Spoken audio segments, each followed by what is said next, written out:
good deeds by evil dictators. Whether it's murder, pillage, unspeakable acts of violence, or horrendous war crimes, dictators give you plenty of reasons to emphasize that first syllable. But believe it or not, they weren't all bad all the time, just 99% of it. In between eradicating entire ethnic groups, they sometimes had to pause and think about the most effective way to maintain an iron grip on their population. And bizarrely, that often led to some small silver linings. So, while these dictators may not have set out to accomplish a good deed, some of their actions were a force for positive change. Sometimes even evil needs some good PR. Hitler's Animal Solution. Adolf Hitler, he was a lot of things. A fantastic speaker, intelligent propagandist, genocidal maniac, harbinger of warfare and death, extremely passionate about blonde hair and blue eyes. Yeah, the list goes on. But beneath the anti-Semitism, extreme nationalism, and desire to remove anyone who wasn't his ideal version of Germanic purity was a deep love that many might not have thought such a man to be capable of. A love between man and dog. It's fairly well known Hitler was a vegetarian who had a four-legged furry friend by his side his whole life. But what's lesser known is that his love extended beyond dogs to encompass all animals. Indeed, while Hitler was busy murdering his way across Eastern Europe, he was also ensuring the welfare and protection of animals with a series of animal rights acts that extended across his tenure as Nazi leader. Almost immediately after becoming chancellor in 1933, Hitler and the Nazi Party introduced Reich animal protection laws. The laws made euthanasia mandatory for animals with no quality of life, banned animal experimentation except in specific select circumstances, and created a strict set of laws regulating animal slaughter, among other protections. Hermann Göring declared on radio that the mistreatment of animals will be subject to internment in a concentration camp. But these measures weren't entirely altruistic. Some historians argue that while framed as protecting animal welfare, they also functioned as a direct attack on Jewish traditions. Kosher slaughter was indirectly prohibited as Jews were forced to follow the new German protocols.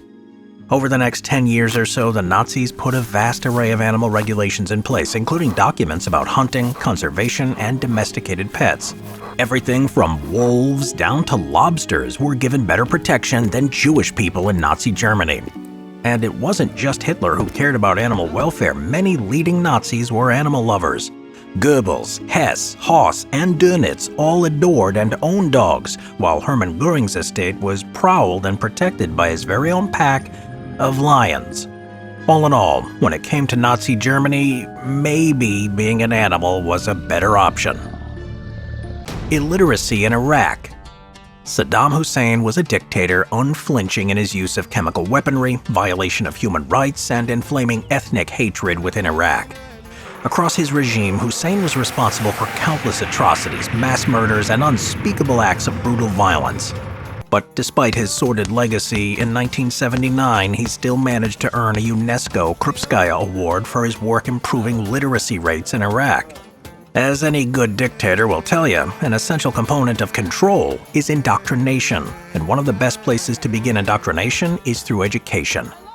So, the first step was to create an Iraqi literacy campaign and open mandatory literacy schools for anyone between the ages of 15 and 45 deemed illiterate. Part of this campaign, though, also included harsh punishments for those not attending or found to be lying about their literacy levels. Refusal to attend could result in a $30 fine and 1 week in jail, whereas outright lying about your ability to read and write resulted in a $90 fine and a whole month in jail. Literacy in Saddam Hussein's Iraq was a threat, not an opportunity. With the population educated under his thumb, Hussein used the schools to erase the history of marginalized communities that he sought to remove from Iraqi society, glorify himself through exalted indoctrination into the cult of the leader, and demonize America, all while generally keeping a tight watch on both the minds and actions of Iraqi citizens. But while Saddam Hussein may have created educational reforms for all the wrong reasons, they did have positive outcomes that rippled across Iraqi society. Between 1977 and 1987, male literacy rates increased to 87%, and female literacy increased massively, with only 25% recognized as illiterate in 1987, compared to 62% just 10 years earlier. In conclusion, if you were in Iraq in the 80s, you'd most likely learn to read and write, just mostly about how great Saddam Hussein was. Genghis Khan's Intelligence Society. Known for both strategic brilliance and ruthlessness, Genghis Khan created the largest empire in human history. He spent a good portion of the 12th century first uniting warring Asian tribes under Mongol rule before branching out to Eastern Europe, successfully extending his control as far as modern-day Hungary. However, Genghis Khan's rise to power was the result of extraordinary brutality.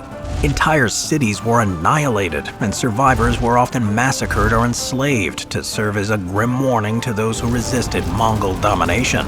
Estimates suggest his campaigns resulted in the deaths of an estimated 40 million, in some cases wiping out almost entire populations.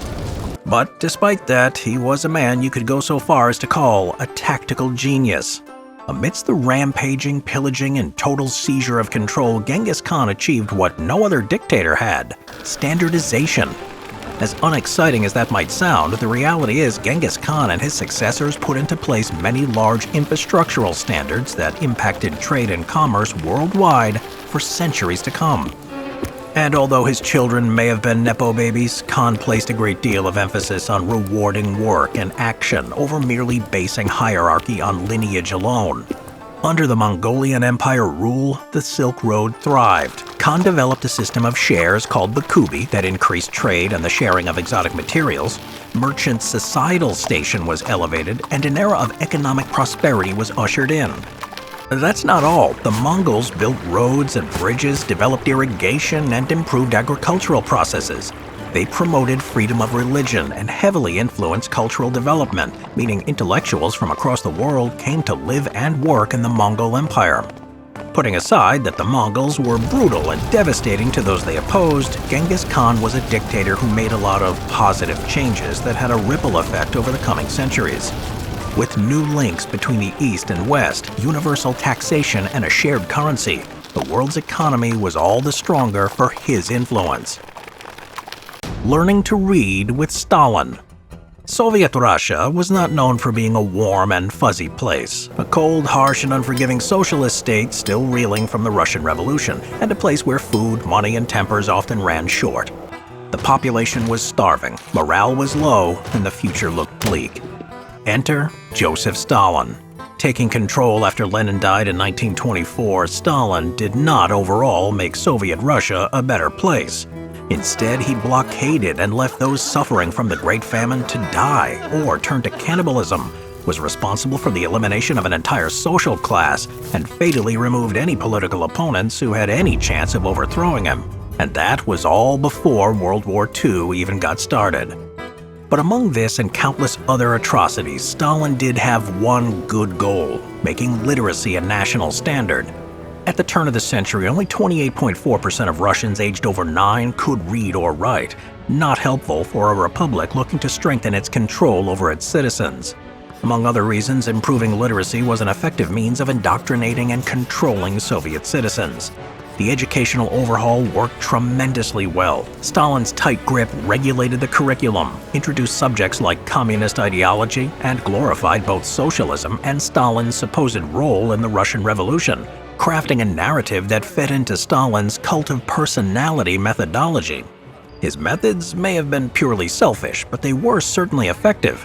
There was a temporary 100% rate of literacy among Red Army soldiers in 1929, who Stalin believed needed to be educated in order to be politically engaged, in the correct fashion, of course.